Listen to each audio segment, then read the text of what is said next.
tal, amigos de Portal Fronterizo? Regresamos nuevamente con ustedes. Ya en estos momentos se están yendo ya los primeros migrantes. Los primeros 200 migrantes, son 5 autobuses los que están saliendo ya en estos momentos del estadio de Tapachula. En estos momentos ya son trasladados entonces estos migrantes. Son los primeros 200 de un aproximado de 1000 que llevarán el día de hoy a otros estados del país. Ya están entonces saliendo del Estadio Olímpico de Tapachula estos primeros 200 migrantes, quienes ya buscarán continuar con su trámite migratorio en otro estado del país. Pues ahí está, ya van entonces migrantes, van de diferentes nacionalidades, van desde África, de América, del Caribe, de Centroamérica, de Sudamérica y del Caribe.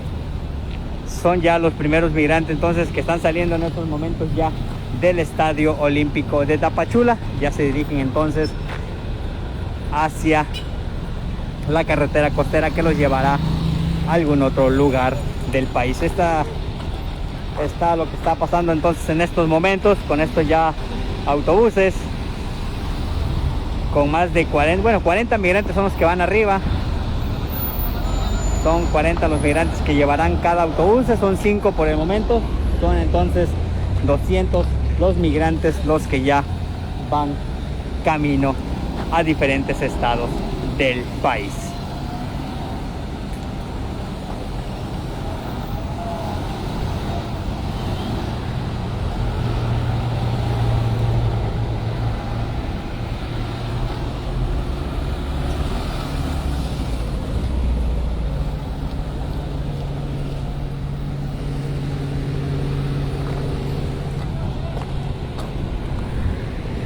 Y mientras continúan entonces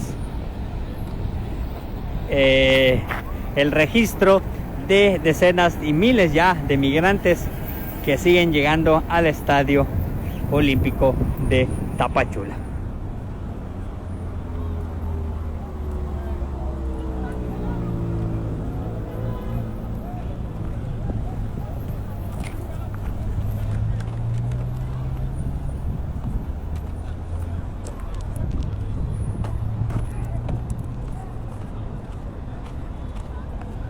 Perdón por el movimiento, pero ahora no pusimos el estabilizador, ahí nos agarró rápido esta salida de estos autobuses. Una disculpa por la calidad de la imagen con tanto movimiento.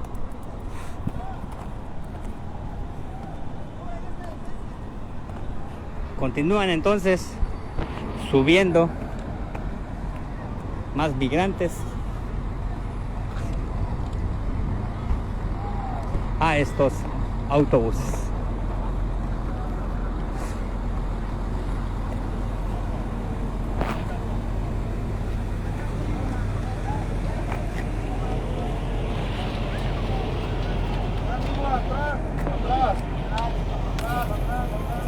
Busquen lugar, por favor, acomódense bien.